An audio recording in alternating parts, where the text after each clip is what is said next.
बौद्ध भिक्षु बोधिधर्म भ्रमण करते हुए एक गांव में पहुंचे। लोग उनका बहुत आदर करते थे। बोधिधर्म व उनके शिष्यों का ग्रामीणों ने हार्दिक सत्कार किया और फिर उनके पवित्र वचनों को सुनने के लिए उनके आस पास एकत्रित हो गए।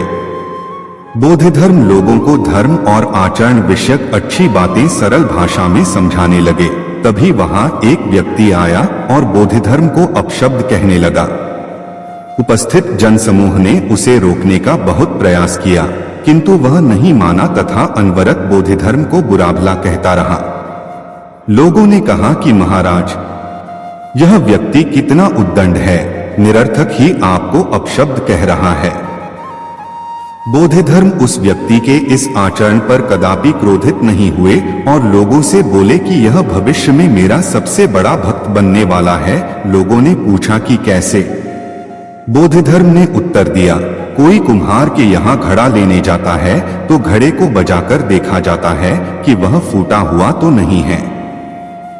जब 1-2 रुपए के घड़े को कोई इतनी परख कर सकता है तो भला जिसे गुरु मानना है उसे 10-20 गालियां दिए बगैर कैसे पहचानेगा?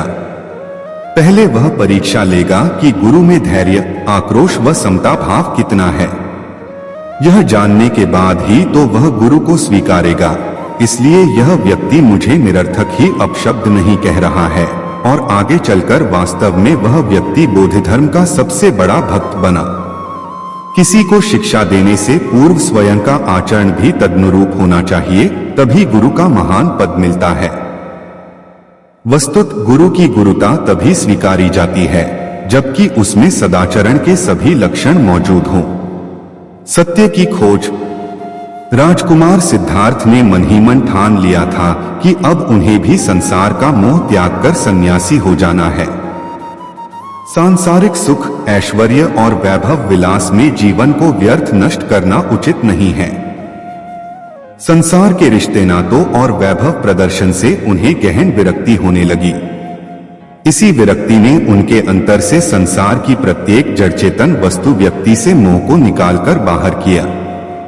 जब सिद्धार्थ नगर भ्रमण से महल में लौटा तो उसे शुभ समाचार मिला कि यशोधरा ने एक सुंदर पुत्र को जन्म दिया है। इसी उपलक्ष्य में सारे महल में मंगल गीत गाए जा रहे थे और महल को ही नहीं, राज्य भर को तरह तरह से सजाया जा रहा था।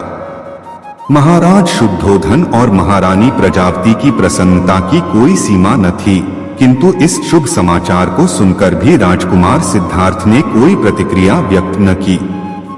ऐसा लगता था कि उनके मन में निर्लिप्तता की भावना अपनी जड़ें जमा चुकी थी। सांसारिकता से उनका पूर्णतया मोह भंग हो गया था। राजमहल में तरह तरह के उत्सव और नृत्य गान के आयोजन हो रहे थे, किंतु किसी भी आयोजन में सिद्धार्थ का मन न लगा। सिद्धार्थ को पुत्र होने की न तो प्रसन्नता हुई और न ही शोक हुआ। जब शिशु का नामकरण किया गया तो वे मौन ही रहे, निर्लिप्त ही रहे। शिशु का नाम राहुल रखा गया। राहुल अभी अत्यंत छोटा ही था कि सिद्धार्थ ने गृह त्याग कर सत्य की खोज में निकलने का निर्णय किया। यह आषाढ़ की पूर्णिमा थी। चांद पृथ्वी पर अपनी शीतल छटा बिखेर रहा था। सिद्धार्थ ने औतम बार राहुल और यशोधरा की और देखा और राजमहल छोड़कर बाहर निकल आए। सिद्धार्थ ने अपने सेवक छंदक को निद्रा से जगाया और रथ तैयार करने को कहा। छंदक ने सोचा, संभवत स्वामी इस समय भ्रमण करने की इच्छा रखते हैं। उसने तुरंत रथ तैयार कर दिया। रथ में सवार होकर सिद्धार्थ ने खंदक को वन की ओर चलने को कहा। अनोमा नदी के निकट जंगल में जाकर सिद्धार्थ ने छंदक से रथ रोकने को कहा। रथ रुकते ही वे रथ से नीचे आ गए।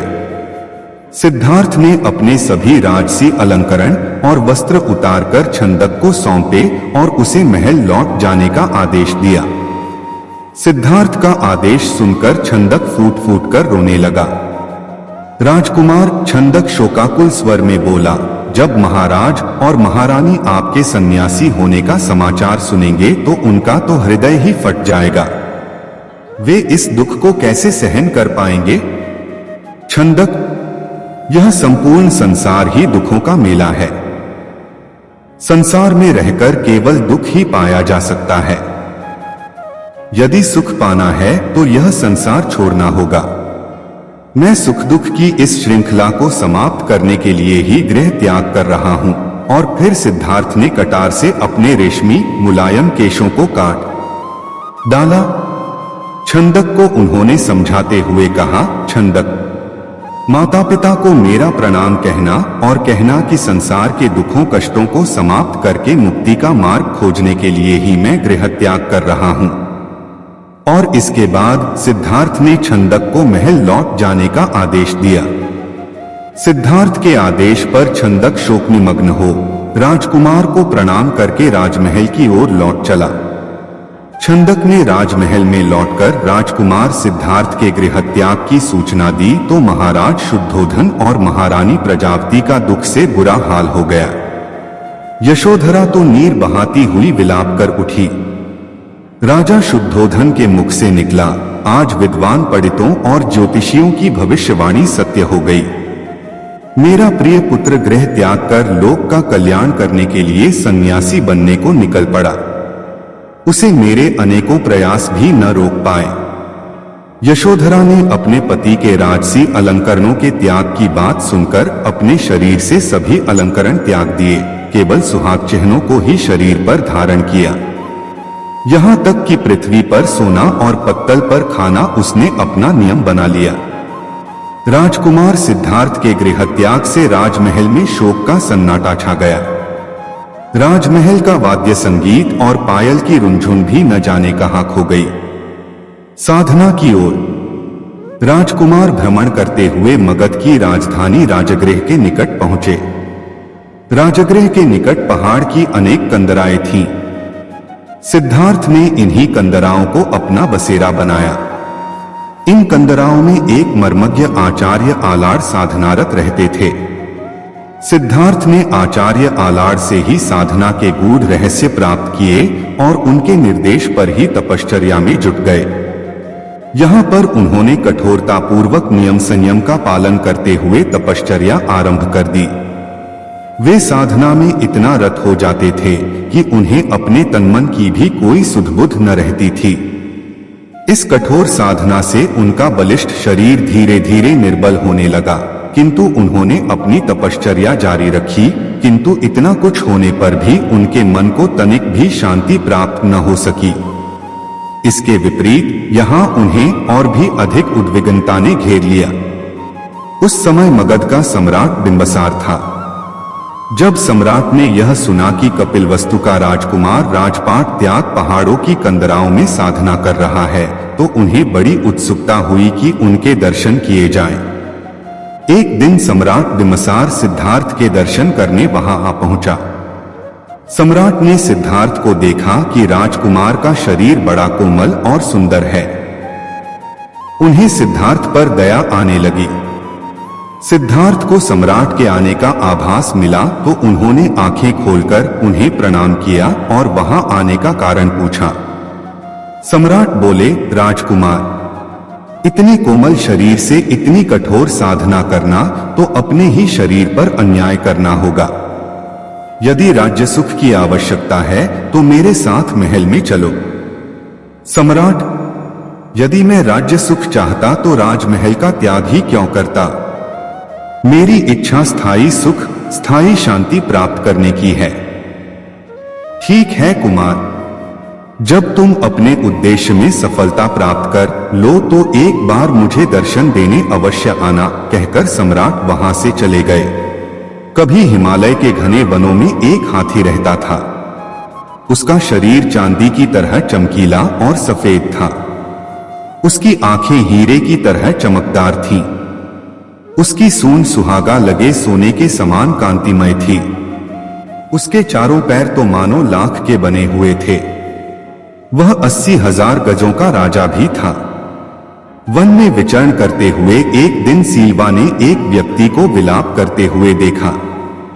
उसकी भंगिमाओं से यह स्पष्ट था कि वह उस निर्जन वन में अपना मार्ग भूल बैठा था। सीलवा को उस व्यक्ति की दशा पर दया आई। वह उसकी सहायता के लिए आगे बढ़ा, मगर व्यक्ति ने समझा कि हाथी उसे मारने आ रहा था। अतः वह दौड़कर भागने लगा। उसके भय को दूर करने के उद्देश्य से सिल्वा बड़ी शालीनता से अपने स्थान पर खड़ा हो गया, जिससे भागता आदमी भी थम गया। सिल्वा ने जो ही पैर फिर आगे बढ़ाया, वह आदमी फिर भाग खड़ा हुआ और जैसे ही सिल्वा ने अपने पैर रोके, वह आदमी भी रुक गया। 3 बार जब सिल्वा ने अपने उपक्रम को वैसे ही दोहराया तो भागते आदमी का भय भी भाग गया। वह समझ गया कि सिल्वा कोई खतरनाक हाथी नहीं था। तब वह आदमी निर्भीक होकर अपने स्थान पर स्थिर हो गया। सिल्वा ने तब उसके पास पहुंचाकर उसकी सहायता का प्रस्ताव रखा। आदमी ने तत्काल उसके प्रस्ताव को स्वीकार किया। सिल्वा ने उसे तब अपनी सूंड के उठाकर पीठ पर बिठा लिया और अपने निवास स्थान पर ले जाकर नाना प्रकार के फलों से उसकी आवभगत की। अंततः जब उस आदमी की भूख प्यास का निवारण हो गया तो सिल्वा ने उसे पुनः अपनी पीठ पर बिठाकर उस निर्जन वन के बाहर उसकी बस्ती के करीब लाकर छोड़ दिया। वह आदमी लोभी और कृतघ्न था। तत्काल ही वह एक शहर के बाजार में एक बड़े व्यापारी से हाथी दांत का सौदा कर आया। कुछ ही दिनों में वह आरी आदि औजार और रास्ते के लिए समुचित भोजन का प्रबंध कर सिल्वा के निवास स्थान को प्रस्थान कर गया। जब वह व्यक्ति से सिल्वा के सामने पहुंचा तो सिल्वा ने उससे उसके पुनरागमन का उद्देश्य पूछा। उस व्यक्ति ने तब अपनी निर्धनता दूर करने के लिए उसके दांतों की याचना की। उन दिनों सिल्वा दानपारमी होने की साधना कर रहा था। अतः उसने उस आदमी की याचना को सहर्ष स्वीकार कर लिया तथा उसकी सहायता के लिए घुटनों पर बैठ गया ताकि वह उसके दांत काट सके। उस व्यक्ति ने शहर लौटकर सिल्वा के दांतों को बेचा और उनकी भरपूर कीमत भी पाई, मगर प्राप्त धन से उसकी तृष्णा और भी बलवती हो गई। वह महीने भर में फिर सिल्वा के पास पहुंचकर उसके शेष दांतों की याचना कर बैठा। सिल्वा ने उस पुण्य अनुग्रहित किया। कुछ ही दिनों के बाद वह लोभी फिर से सिल्वा के पास पहुंचा और उसके शेष दांतों को भी निकाल कर ले जाने की इच्छा जताई। दानपरायण सिल्वा ने उस व्यक्ति की इस याचना को भी सहर्ष स्वीकार कर लिया। फिर क्या था, क्षण भर में वह आदमी सिल्वा के मसूढ़ों को काट छेद कर उसके सारे दांतस्मूल निकालकर और अपने गंतव्य को तत्काल प्रस्थान कर गया। खून से लथपथ दर्द से व्याकुल कराहता सिल्वा फिर जीवित न रह सका और कुछ समयोपरांत दम तोड़ गया। लौटता लोभी जब वन की सीमा भी नहीं पार कर पाया था, तभी धरती अचानक फट गई और वह आदमी काल के गाल में समा गया। तभी वहां वास करती हुई एक वृक्ष यक्षिणी ने यह गान गाया। मांगती है तृष्णा और मिटा नहीं सकता जिसकी भूख को सारा संसार। वाराणसी में कभी एक कर्तव्यनिष्ठ व शीलवान गृहस्थ रहा करता था। 3 बेटियों और एक पत्नी के साथ उसका एक छोटा सा घर संसार था, किंतु अल्प आयु में ही उसका निधन हो गया। मरणोपरांत उस गृहस्थ का पुनर्जन्म एक स्वर्ण हंस के रूप में हुआ। पूर्व जन्म के उपादान और संस्कार उसमें इतने प्रबल थे कि वह अपने मनुष्य योनि के घटनाक्रम और उनकी भाषा को विस्मृत नहीं कर पाया। पूर्व जन्म के परिवार का मोह और उनके प्रति उसका लगाव उसके वर्तमान को भी प्रभावित कर रहा था। एक दिन वह अपने मोह के आवेश में आकर वाराणसी को उड़ चला, जहां उसकी पूर्वजन्म की पत्नी और 3 बेटियां रहा करती थीं। घर के मुंडेर पर पहुंचकर जब उसने अपनी पत्नी और बेटियों को देखा तो उसका मन खिन्न हो उठा, क्योंकि उसके मरणोपरांत उसके परिवार की आर्थिक दशा दयनीय हो चुकी थी। उसकी पत्नी और बेटियां अब सुंदर वस्त्रों की जगह चिथड़ों में दिख रही थीं। वैभव के सारे सामान भी वहां से तिरोहित हो चुके थे। फिर भी पूरे उल्लास के साथ उसने अपनी पत्नी और बेटियों का आलिंगन कर उन्हें अपना परिचय दिया और वापस लौटने से पूर्व उन्हें अपना एक सोने का पंख भी देता गया, जिसे बेचकर उसके परिवार वाले अपने दारिद्र्य को कम कर सकें। इस घटना के पश्चात हंस समय समय पर उनसे मिलने वाराणसी आता रहा और हर बार उन्हें सोने का एक पंख देकर जाता था। बेटियां तो हंस की दानशीलता से संतुष्ट थी, मगर उसकी पत्नी बड़ी ही लोभी प्रवृत्ति की थी। उसने सोचा क्यों न वह उस हंस के सारे पंख निकालकर एक ही पल में धनी बन जाए। बेटियों को भी उसने अपने मन की बात कही, मगर उसकी बेटियां ने उसका कड़ा विरोध किया। अगली बार जब वह हंस वहां आया तो संयोगवश उसकी बेटियां वहां नहीं थी। उसकी पत्नी ने तब उसे बड़े प्यार से पुचकारते हुए अपने करीब बुलाया। नलप्रपंच के खेल से अनभिज्ञ वह हंस खुशी खुशी अपनी पत्नी के पास दौड़ता चला गया। मगर यह क्या, उसकी पत्नी ने बड़ी बेदर्दी से उसकी गर्दन पकड़ उसके सारे पंख एक ही झटके में नोच डाले और खून से लथपथ उसके शरीर को लकड़ी के एक पुराने में फेंक दिया। फिर जब वह उन सोने के पंखों को समेटना चाह रही थी तो उसके हाथों सिर्फ साधारण पंख ही लग सके, क्योंकि उस हंस के पंख उसकी इच्छा के प्रतिकूल नोचे जाने पर साधारण हंस के समान हो जाते थे। बेटियां जब लौटकर घर आईं तो उन्होंने अपने पूर्वजन्म के पिता को खून से सना देखा। उसके सोने के पंख भी लुप्त थे। उन्होंने सारी बात समझ ली और तत्काल ही हंस की भरपूर सेवा शुश्रूषा कर कुछ ही दिनों में उसे स्वस्थ कर दिया। स्वभावत उसके पंख फिर से आने लगे, मगर अब वे सोने के नहीं थे। जब हंस के पंख इतने निकल गए कि वह उड़ने के लिए समर्थ हो गया, तब वह उस घर से उड़ गया और कभी भी वाराणसी में दोबारा दिखाई नहीं पड़ा। प्रेम और रोटी। असिस्टेंट काउंसिलर गस्टाफो फाक ने लुई के पिता के सम्मुख जब लुई से अपनी शादी का शुभ प्रस्ताव रखा, तब वृद्ध पिता का पहला सवाल था, तुम कितना पैदा कर लेते हो? 100 क्रोनर से ज्यादा तो नहीं कर पाता, लेकिन लेकिन कुछ नहीं। लुई के पिता ने बीच में टोक कर कहा, तुम्हारी आमदनी काफी नहीं है। आह, लेकिन वह मुझे कितना प्यार करती है। मैं भी तो उसे प्राणों से ज्यादा चाहता हूं। हम दोनों एक दूसरे पर कितना विश्वास करते हैं। हो सकता है कुछ भी हो, लेकिन क्या 200 क्रोनर ही तुम्हारी सारी सालाना आमदनी है? हमारी जान पहचान पहले पहल लिडिंगो में हुई थी। सरकारी तनख्वाह के अलावा भी तुम्हें कुछ ऊपरी आमदनी है क्या? लुई के पिता ने जोर देकर पूछा। हाँ, अच्छा, हमारे ख्याल से इतना ही हम दोनों के लिए काफी है। और फिर देखिए हमारा आपस में प्रेम। सो तो बिल्कुल ठीक है, लेकिन मुझे साफो साफ कुछ हिसाब किताब तो बताओ। ओह, उत्सुक प्रेमी ने कहा, मैं कुछ ऊपरी काम करके काफी पैदा कर सकता हूं। क्या क्या? और कितने का? मैं फ्रेंच पढ़ा सकता हूं और अनुवाद भी कर सकता हूं, और फिर मैं प्रूफ रीडिंग से भी तो कुछ पैदा कर सकता हूं। कितना अनुवाद कर सकते हो? पेंसिल हाथ में उठाकर वृद्ध ने पूछा। यह तो ठीक नहीं बतला सकता, लेकिन फिलहाल मैं एक फ्रेंच की किताब का अनुवाद 10 क्रोनर फी फुरमे के हिसाब से कर रहा हूं। कुल मिलाकर कितने फर्मे हैं सारी किताब में? यही कुछ दर्जन कहना चाहिए। बहुत ठीक, यह कुल समझ लो 250 क्रोनर हुआ। इसके सिवा और क्या है? उफ, मैं कह नहीं सकता। कुछ ठीक तय नहीं है।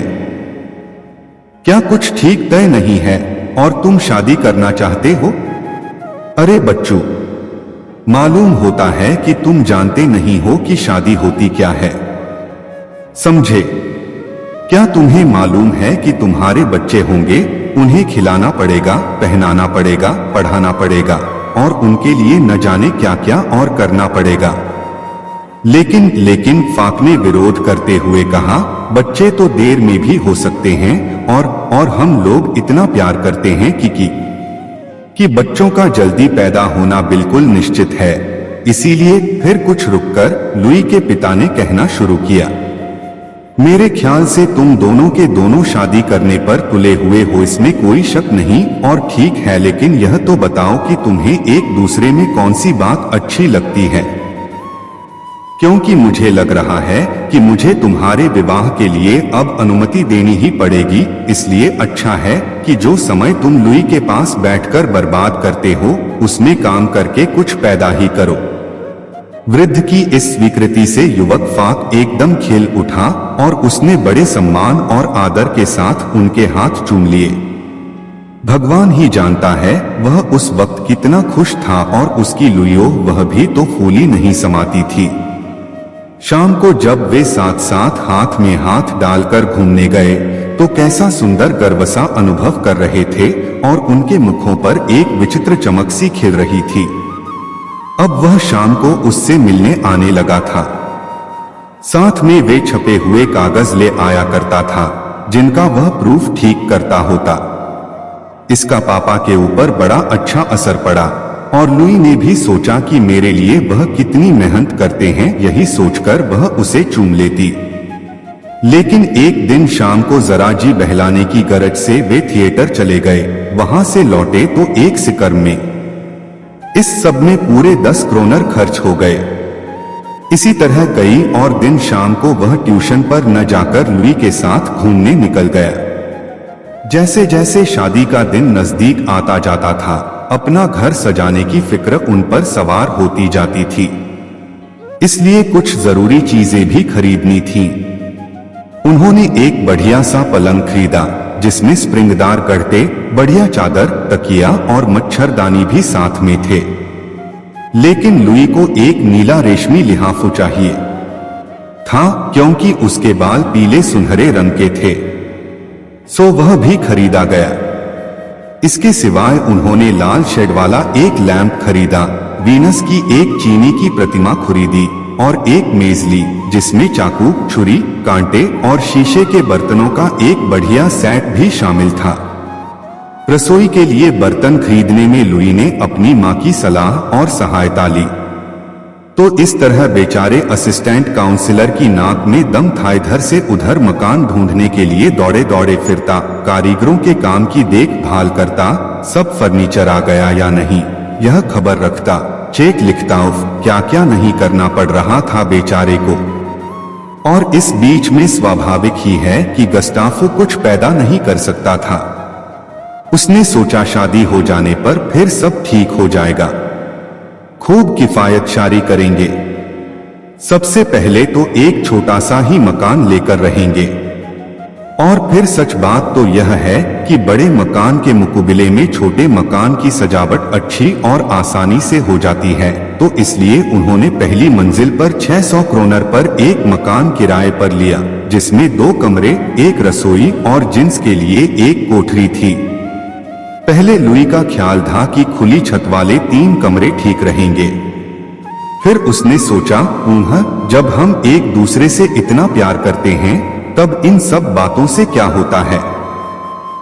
आखिर कमरे सजस जाकर ठीक हो ही गए। सोने के कमरे में 2 पलंग इस तरह खड़े थे माना किसी रथ के पहिए हों और वह रथ जीवन यात्रा पर चल दिया हो। नीले नीले लिहाफू, दूध सी सफेद पलंग की चादरें, बेलबूटों से कढ़े हुए तकिए के गिलाफू सब तितर बितर पड़े हुए बड़े खुशनुमा लग रहे थे। 200 क्रोनर का लुई का पियानो था जो दूसरे कमरे में रखा था।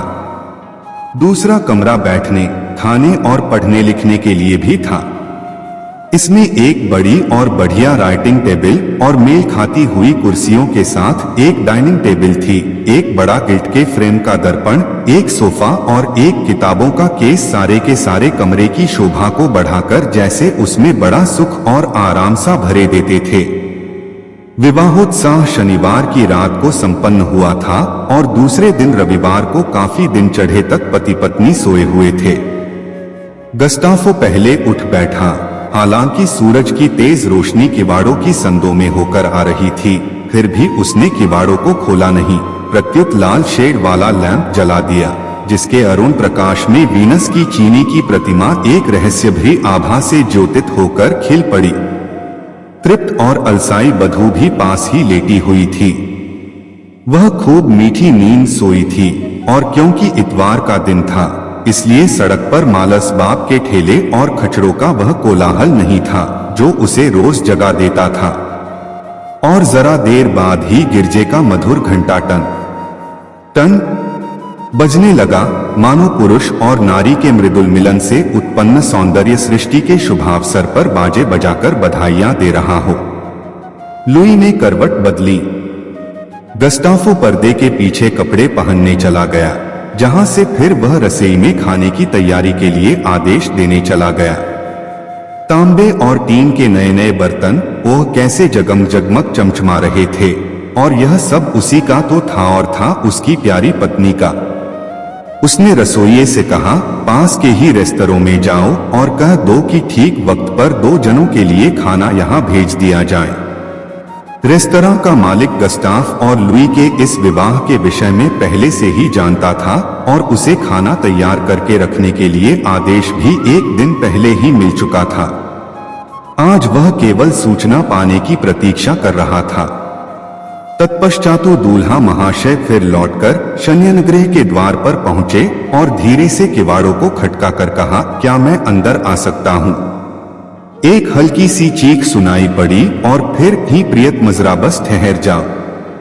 इस बीच में गस्टाफ मेज उठाकर रखता है, उस पर एक सफेद चिट्टा मिचपोश डालकर शीशे और चीनी के बर्तन, छुरियां, चाकू और कांटे सब कुछ सजाकर रख देता है।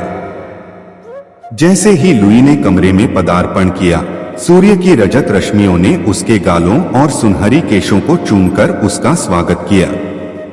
लेकिन वह अब भी थकी हुई थी, इसलिए गस्टाफ ने उसे अपनी भुजाओं में भरकर आराम कुर्सी पर बैठाल दिया और आराम कुर्सी को सरकाकर, उसमें पहिए लगे हुए थे, टेबल के पास ले गया। फिर थोड़ी सी शराब लुई को चखाई, जिससे वह चैतन्य हो गई। जरा सोचिए तो, अगर उसकी माता को मालूम हो जाए कि मेरी बेटी शराब पीती है तो शादी हो जाने पर तो यह किया जा सकता है। शादी करने का एक यही तो फायदा है कि बहुत सी न करने की बातें करने के लिए मिल जाती हैं। नया पति अपनी नई नई पत्नी की तनिक सी सुविधाओं का, जरा से आरामों का ध्यान रखता है। कितना आनंद आता है इसमें।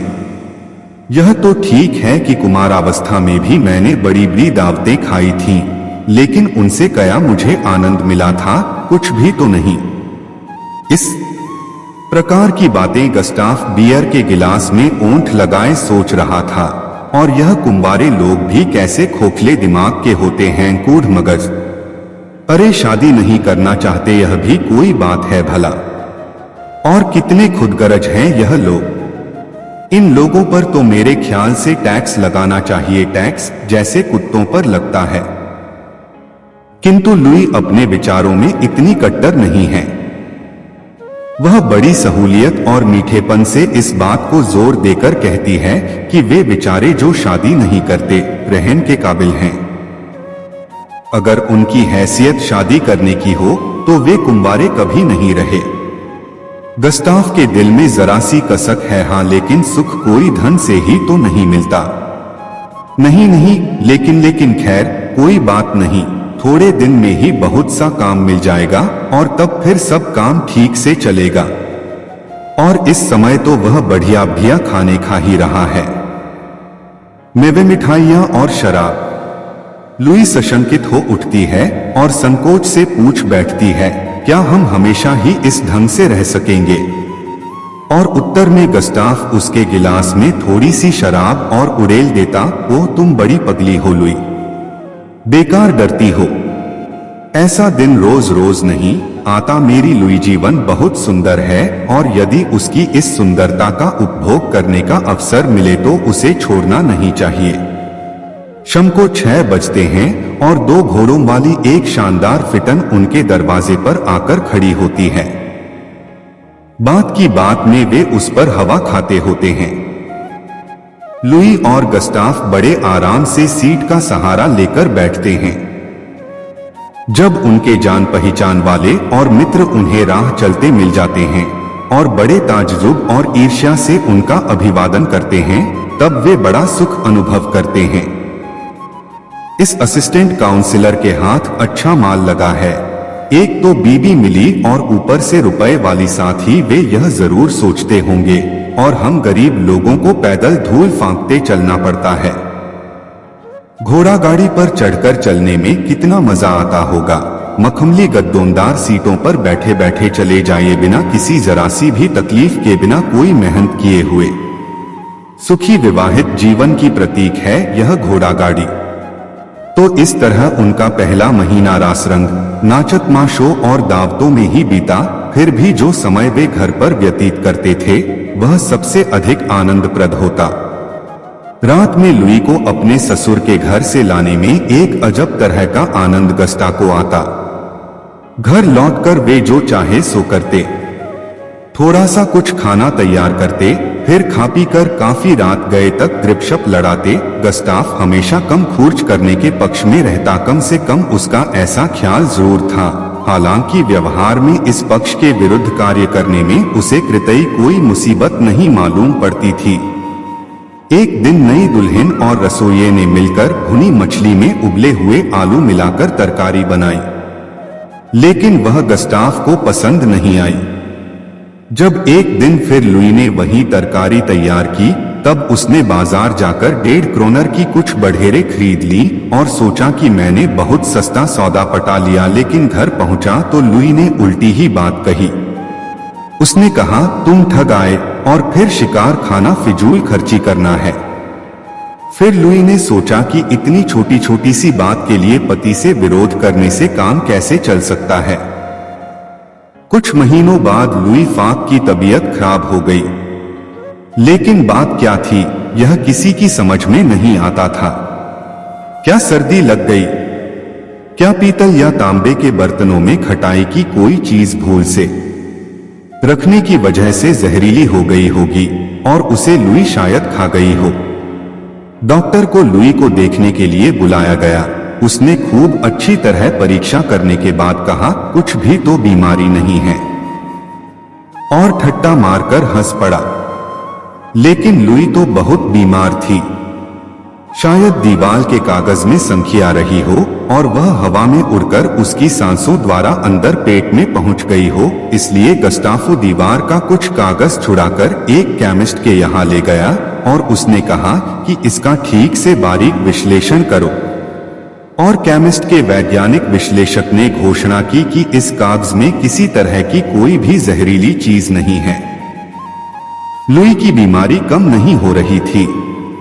किताबें पढ़ना शुरू की और उसे लुई की बीमारी बुकदंद डॉक्टर लगी। बस उसने अपना इलाज करना शुरू कर दिया। उसके कमरसी धोए जाते थे और 1 महीने के अंदर अंदर उसकी दशा सुधरती ही हुई हो। यह सब कुछ तो अकस्मात ही हो न गया। इतनी जल्दी यह कुछ हो जाएगा यह तो पापा और मामा ने भी नहीं सोचा होगा। लोग उन्हें क्या खुशी न होगी। और जो बच्चा होगा वह लड़का तो जरूर ही होगा, इसमें भी भला कोई शक हो सकता है। तो फिर उसका अभी से नाम भी सोच लेनी जरूरी है। यह सब तो लुई ने सोचा और खुशी से फूल गई। लेकिन उसने यह भी सोचा कि खर्च का क्या प्रबंध होगा। और पति से बोली, देखो जी, तुमने अभी तक अपनी आमदनी बढ़ाने के लिए कोई भी प्रयत्न नहीं किया है और जो कुछ फिलहाल कमा रहे हो उससे तो कृतई अभी भी पूरा नहीं पड़ता। यह ठीक है कि अब तक हम लोग जुड़ा ठाट बाट से रहते रहे हैं, लेकिन मैं सोचती हूँ कि अब जरा खर्च कम करना होगा और तभी काम ठीक से चल सकता है। दूसरे ही दिन असिस्टेंट काउंसलर साहब अपने एक बैरिस्टर दोस्त के पास प्रॉमिसरी नोट पर रुपया उधार लेने पहुंचा। गस्टाफो ने अपने दोस्त को समझाया कि कितने जरूरी खर्चे उसके सिर पर आ पड़े हैं। हाँ, बैरिस्टर ने मानते हुए कहा, यह तो ठीक है ही। शादी करना और कुटुंब बढ़ाना बड़ा महंगा व्यापार है। मैं तो कभी इस व्यापार में हाथ नहीं डाल सकाए। यह सुनकर आगे और खुशामद करना गस्टाफ की हया ने पसंद नहीं किया। खाली हाथ जब वह घर लौटकर पहुंचा तो खबर मिली, कोई 2 अनजान आदमी तुम्हें पूछते थे। नहीं नहीं, वे सैनिकों की तरह हट्टे कट्टे जवान थोड़े ही थे, वे काफी प्रौढ़ व्यक्ति थे। अरे तब मेरे उपसला के मिलने वाले होंगे, मेरी शादी के बारे में सुनकर आए होंगे। जही नहीं नौकर बीच में टोककर बोला, वे उपसला वाले नहीं थे, वे यहीं के स्टाखामी थे और लाठियां लिए हुए थे। हमारी समझ में तो कुछ आया नहीं, लेकिन वे कह गए हैं कि हम अभी लौटकर आते हैं। गस्टाफ फिर बाजार चला गया और इस बार रसभरी खरीद लाया। घर आकर उछलते हुए बोला, जरा सोचो तो सही लुई, सिर्फ 1.5 क्रोनर में इतनी सारी रसभरी, और तब जब मौसम नहीं है इनका। कैसा बढ़िया सौदा रहा है न? सो तो ठीक है। टके सेर ऊंट बिकता है तो भी महंगा होता है, जब पैसा नहीं होता पास में, बतलाओ न हम क्या इन फिजूल खर्चियों को बर्दाश्त कर सकते हैं। प्रिय, कोई परवाह नहीं है, मैंने कुछ और काम ढूंढ लिया है। लेकिन हमारे ऊपर जो कर्जा है सो। कर्जा? तो क्या हुआ? मैं और कुछ रुपया लेकर उसे चुकाने का प्रबंध कर रहा हूं। हाँ, लुई ने करुणा प्रदर्शित करते हुए कहा, तो क्या वह एक और नया कर्जा हमारे सर पर नहीं होगा? अगर होता भी है तो क्या हुआ, एक जगह से तो छुटकारा होगा। लेकिन तुम खामखा यह परेशान करने वाली बातें क्यों छेड़ बैठती हो? कैसी बढ़िया रस भरी हैं, और इनके ऊपर शैरी का एक गिलास कितना मजा देगा जानती हो? और इतना कहते ही गस्टाफ ने नौकर को हुक्म दिया, जाकर फौरन शैरी की एक बोतल ले आओ, सबसे अच्छी वाली। उस दिन तीसरे पहर को जब लुई सोकर उठी तो उसने फिर कर्ज का सवाल उठाया। उसका ख्याल था कि वह जो कुछ कहने जा रही हैं उससे गस्टाफो नाराज नहीं होगा। नाराज तो वह हो ही नहीं सकता। तब क्या वह घर के लिए कुछ रुपया चाहती थी? लुई ने समझा, पंसारी का रुपया नहीं दिया गया है, गोश्त वाला धमकी देता था, और वह फिटन वाला सईस भी कहता है कि हिसाब तय कर लो। बस असिस्टेंट काउंसिलर साहब ने फरमाया, सिर्फ इतना ही। अरे तो इनका तो कल ही पाई पाई चुकता कर दूंगा, लेकिन हमें और बात भी तो सोचनी चाहिए।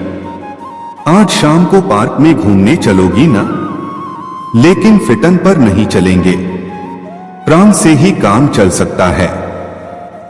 और शाम आई, वे पार्क गए और एल्हेम्ब्रा रेस्तरां में खाना खाया। वहां मजा तो बहुत आया गस्टाफ को, क्योंकि आसपास बैठे हुए अन्य लोग उन लोगों को नए अल्हड़ प्रेमी प्रेमिका समझ रहे थे। लेकिन यह विचार लुई को अच्छा नहीं लगा, और खास तौर से तब जब उसने बिल देखा। बाप रे, इतने में तो हम घर पर बढ़िया खाना खा सकते थे। वह धीरे से चिल्ला भी पड़ी। तो एक के बाद एक करके 8 महीने समाप्त हो गए। 9वां महीना आया, बच्चे के लिए कपड़े चाहिए थे, झूला चाहिए था, और भी न जाने कितनी चीजें चाहिए थीं। खर्च का प्रबंध करने में गस्टाफ को बड़ी बड़ी कठिनाइयों का सामना करना पड़ा। पंसारी और साइस ने उधार देना बंद कर दिया, क्योंकि उनके भी तो बीबी बच्चे हैं जिन्हें खिलाना पिलाना फनाना भी उतना ही जरूरी है जितना गस्टाफो के लिए अपने कुटुंब की अनिवार्य आवश्यकताओं की पूर्ति करना जरूरी है। उफ, कैसी लिप्सा है यह। आखिर वह शुभ दिन भी आ ही गया। पैदा हुई लड़की, उसे पालने के लिए एक नर्स भी रखनी जरूरी थी, और जब वह अपनी उस नवजात पुत्री को गोद में खिलाता होता तो वैसे ही दौड़ दौड़ कर किसी लेनदार की आवाजों और चिल्लाहट को खुशामद से गिड़गिड़ाकर शांत करने लग जाता। नए नए खर्चे रोज पैदा होते ही गए, और वह उनके दुर्वह भार के नीचे बुरी तरह पिचा जा रहा था। इसमें कोई संदेह नहीं कि कुछ अनुवाद करने का काम उसे मिल गया, लेकिन उस काम को वह सफलतापूर्वक करता भी तो कैसे, जब उसे कृदम कृदम पर तरह तरह की समस्याओं का सामना करना पड़ता था।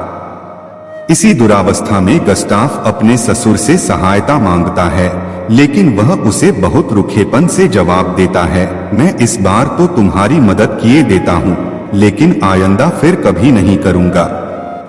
मेरे पास जो कुछ भी थोड़ा सा बचा है वह मेरे ही लिए काफी नहीं है, और फिर तुम ही मेरे लिए अकेले नहीं हो। खैर, तो जैसे तैसे काम चला ससुर की सहायता से। माँ के लिए बढ़िया बढ़िया भोजन जरूरी थे ही, चूजे और बढ़िया शराब भी तो, और बच्ची के लिए रखी गई नर्स को भी वेतन देना ही पड़ता था।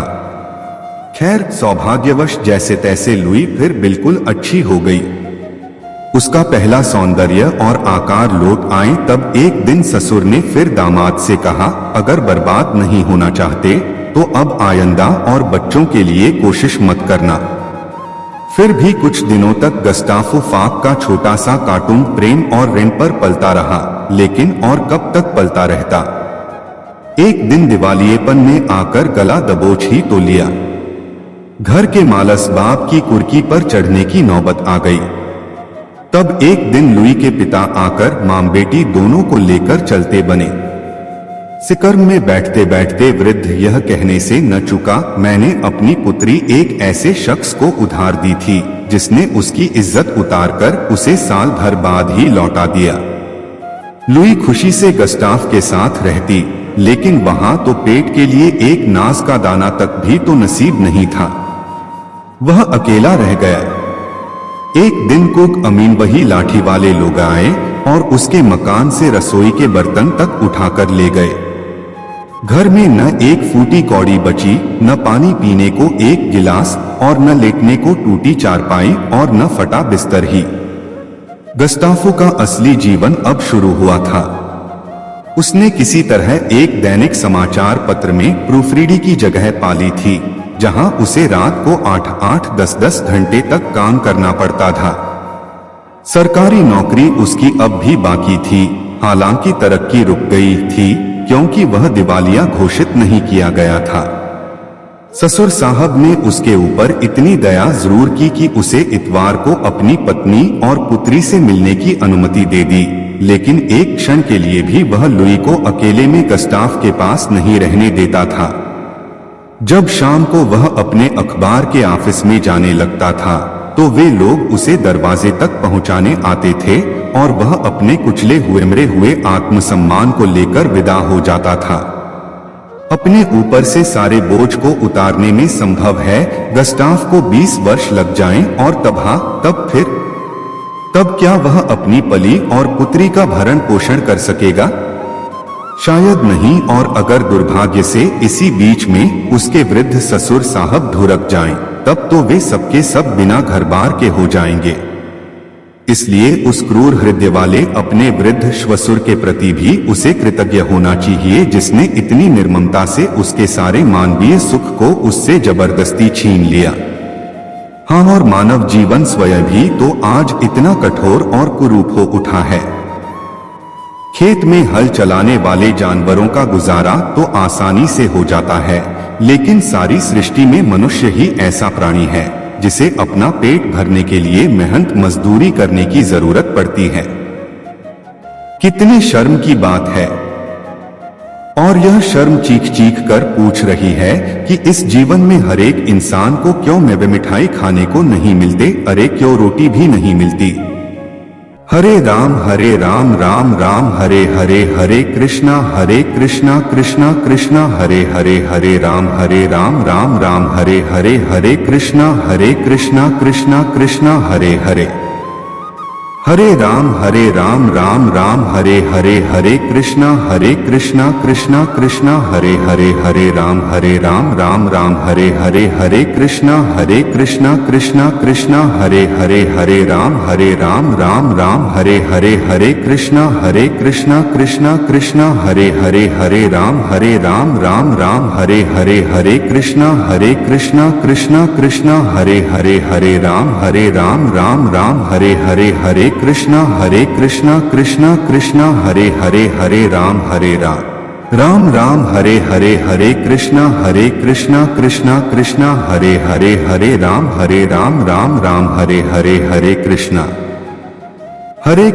कृष्णा कृष्णा हरे हरे, हरे राम राम राम हरे हरे, हरे कृष्णा कृष्णा कृष्णा हरे हरे, हरे राम राम राम हरे हरे, हरे कृष्णा कृष्णा कृष्णा हरे हरे, हरे राम राम राम हरे हरे, हरे कृष्णा कृष्णा कृष्णा हरे हरे, हरे राम राम राम हरे हरे, हरे कृष्णा कृष्णा कृष्णा हरे हरे, हरे राम राम राम हरे हरे, हरे कृष्णा कृष्णा कृष्णा हरे हरे, हरे राम राम राम हरे हरे, हरे कृष्णा कृष्णा कृष्णा हरे हरे, हरे राम राम राम हरे हरे, हरे कृष्णा कृष्णा कृष्णा हरे हरे, हरे राम राम राम हरे हरे, हरे कृष्णा कृष्णा कृष्णा हरे हरे।